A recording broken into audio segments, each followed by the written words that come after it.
नमस्कार प्यारे बच्चों, जैसा कि आप सभी जानते हैं हमने बहुत ही बढ़िया, बहुत ही उम्दा यूपी टीजीटी का सिलेबस जो है केमिस्ट्री का, उसको आज हम आपके साथ लेकर आए हैं। उसके बारे में मैं आपको एच एंड एवरी डिटेल दूंगा। जी, मेरा नाम है अमित और हम रिजल्ट गुरु के प्लेटफॉर्म पे पढ़ेंगे यूपी टीजीटी केमिस्ट्री का सिलेबस। जी, यूपी टीजीटी केमिस्ट्री के सिलेबस में शुरुआत हम करते हैं बेटे। शुरुआत हमारे पास केमिस्ट्री में सबसे पहले आते हैं मैटर। मैटर हमारे पास क्या होता है? Solid, liquid, gas. इन चीज़ों को हमने और भी अच्छे तरीके से डिटेल में पढ़ना है, इनकी प्रॉपर्टी को पढ़ना है और इन प्रॉपर्टी को पढ़कर इनको बहुत ही अच्छी तरीके से हमने समझना है। ठीक है, साथ साथ कंपाउंड्स क्या होते हैं, मिक्सचर क्या होते हैं और लॉ ऑफ केमिकल कॉम्बिनेशन के बारे में पढ़ेंगे बेटे। लॉ ऑफ केमिकल कॉम्बिनेशन में कांस्टेंट वेरिएबल के बारे में पढ़ेंगे, इनवर्स प्रोपोर्शन के बारे में पढ़ेंगे, गैसियस वॉल्यूम के बारे में पढ़ेंगे। अगला चैप्टर हमारे पास आएगा structure of matter. Structure of matter में हमारे पास डेल्टन एटॉमिक थ्योरी आएगी, मॉलिक्यूल क्या होते हैं, कैरेक्टरिस्टिक्स क्या होते हैं और साथ में हमारे पास आएगा एटॉमिक स्ट्रक्चर का चैप्टर, जिसके अंदर हमने डिस्कवरीज देखनी है रदरफोर्ड की, बोर की, जे थॉमसन की, कि एटम का जो स्ट्रक्चर है वो बना कैसे। जी, आगे बढ़ते हैं। आगे बढ़ते हुए चलेंगे तो डी ब्रॉगली के इक्वेशन पे आते हैं हम लोग। किस पे आते हैं बेटे? डी ब्रॉगली के इक्वेशन पे, विच इज वेरी इंपॉर्टेंट। इस डी ब्रॉगली के इक्वेशन में हमें क्या क्या मेंशन कर रखा है कि हाइजेनबर्ग अनसर्टेनिटी प्रिंसिपल होता है, शेप ऑफ एसपीडी एक ऑर्बिटल होता है, अबव प्रिंसिपल होते हैं। तो ये वो सारी चीजें हैं जो काफी ज्यादा इंपॉर्टेंट है हमारे लिए और इन सारी चीजों को हमने धीरे धीरे एक एक करके पढ़ना है। Okay, clear? चलिए, इलेक्ट्रॉनिक कॉन्फ़िगरेशन के बारे में पढ़ेंगे, पॉली एक्सक्लूजन प्रिंसिपल के बारे में पढ़ेंगे। क्लियर है इतनी बातें? अब उसके बाद हम साथ साथ क्या पढ़ने जा रहे हैं बेटे? Radio active elements. इसके बारे में थोड़ा सा आप लोग अपने माइंड में थोड़ा सा इस पे गौर डालिए शब्द पे, रेडियो एक्टिविटी। रेडियो एक्टिविटी का मतलब ये है, रेडियो एक्टिव एलिमेंट्स वो हैं जो जो हमारे पास बॉम्ब वगैरह बनाते हैं हम लोग, जो एक पार्टिकल बहुत ज़्यादा बम्बार्डमेंट कर सकता है, यानी कि बहुत ज़्यादा फट सकता है, एक के बाद एक जो पार्ट उसमें से निकलेगा वो फिर फट सकता है, यानी कि चेन रिएक्शन करके दिखाएगा। ठीक है, इसके बाद केमिकल बॉन्डिंग का एक चैप्टर आएगा बेटे, जिसके अंदर हमारे पास मल्टीपल टॉपिक हैं। वैलेंसी के बारे में समझेंगे, इलेक्ट्रॉनिक थ्योरी के बारे में समझेंगे, ऑक्टेट रूल के बारे में समझेंगे।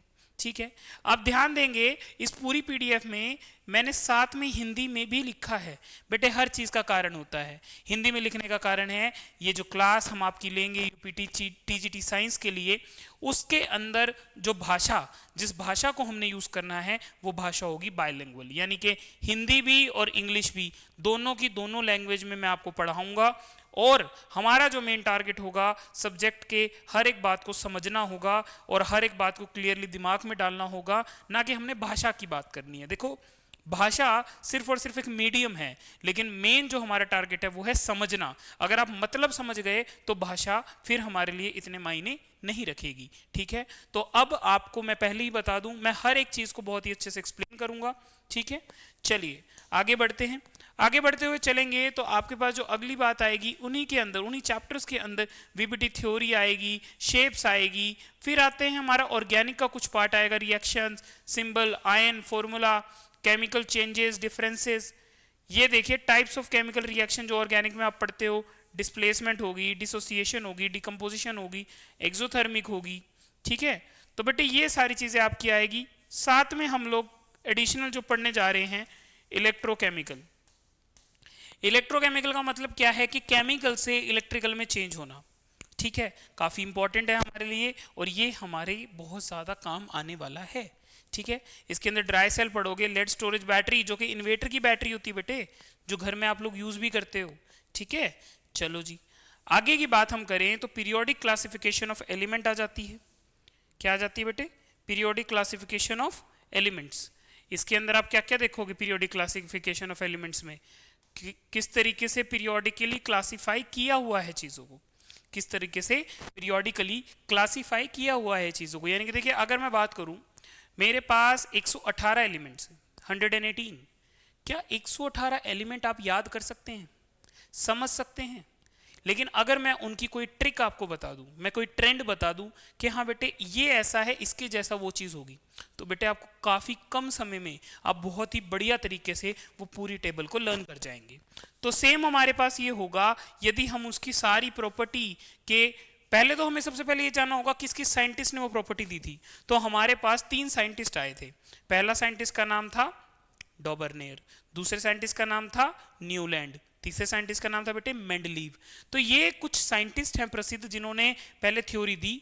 फिर उसके बाद लास्ट में हमारे पास जो मॉडर्न पीरियोडिक टेबल जो आज तक हम फॉलो कर रहे हैं, that is of Henry Mosle, उन्होंने हमें सब कुछ बताया। ठीक है, चलिए जी, तो ये सारा जितना भी हमारे पास टॉपिक है, डिस्कशन है, ये सारा कुछ हम इसके अंदर पढ़ के चलेंगे।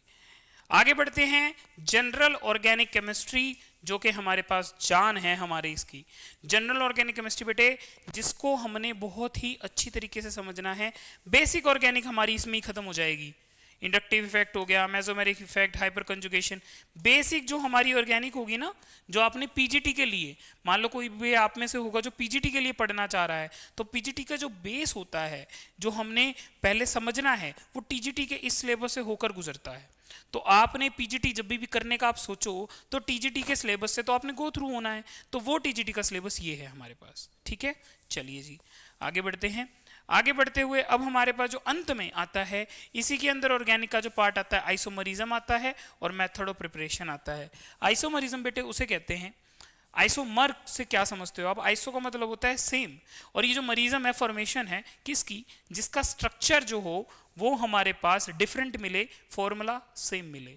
यदि ऐसा कोई भी स्ट्रक्चर हमारे पास है तो उसकी इस प्रॉपर्टी को आइसोमरिज्म बोलते हैं। ठीक है, तो अब आप लोगों के मन में एक छोटा सा सवाल होगा, सर सिलेबस तो आपने हमारे साथ शेयर किया, लेकिन क्या आप हमें बताएंगे कि इस सिलेबस को शेयर करने के बाद हम रिजल्ट गुरु के इस प्लेटफॉर्म से इसकी तैयारी करने के लिए हम कैसे जुड़ें? क्यों नहीं बताएंगे बेटे? जरूर बताएंगे, आपके लिए तो आए हैं हम। लीजिए, तो आपको क्या करना है बेटे, गूगल पे या फिर एप्पल स्टोर पे या फिर प्ले स्टोर पे, तीनों वेबसाइट पे भी जा सकते हो आप एप्लीकेशन पे भी जा सकते हो, डाउनलोड करना है आपने, जाकर resultguru.in या रिजल्ट गुरु की एप्लीकेशन को खोल लीजिए। दोनों पर जाने के बाद ये आपका मेन मेन्यू है जो आपके सामने रहेगा। इसमें जाना है कॉम्पिटिटिव एग्जाम में। कॉम्पिटिटिव एग्जाम में यदि आप जाएंगे तो आ जाएगा टीचिंग एग्जाम्स। टीचिंग एग्जाम में यदि आप जाएंगे तो जाना है यूपी टीजीटी पीजीटी कोर्स। और यहाँ आपका यूपी टीजीटी या पीजीटी जो भी कोर्स आप लेना चाहते हैं, मान लीजिए मैं टीजीटी लेना चाह रहा हूँ जिसकी हम बातें कर रहे हैं, तो ये लीजिए, ऑलरेडी रिजल्ट ग्रुप पे इतने सारे हमारे पास जो हैं UP TGT math, Sanskrit, science, बेटे हर एक कोर्स आपके पास अवेलेबल है हमारे पास। ठीक है, और उस कोर्स को अवेल आप बड़ी आसानी से कर सकते हो। बहुत सारे डिस्काउंट ऑफर्स चल रहे हैं, बहुत ही उम्दा तरीके से हम इसको शुरू करने वाले हैं। तो आप जो भी बच्चा सोच रहा है कि अब की बार यूपी टीजीटी क्रैक करना है, यूपी टीजीटी का एग्जाम, तो बेटे ऑप्शन खुले हुए हैं, मौका खुला हुआ है, आना है, सेलेक्ट करना है। ठीक है बेटे, तो थैंक यू वेरी मच, आप लोगों ने मेरा ये वीडियो देखा। दूसरा थैंक यू मैं तब करूंगा जब आप क्लास में आएंगे, और तीसरा थैंक यू आप मुझे करेंगे जब आपका ये एग्जाम क्लियर होगा। ठीक है बेटे, थैंक यू वेरी मच, मिलते हैं क्लास में। Thank you.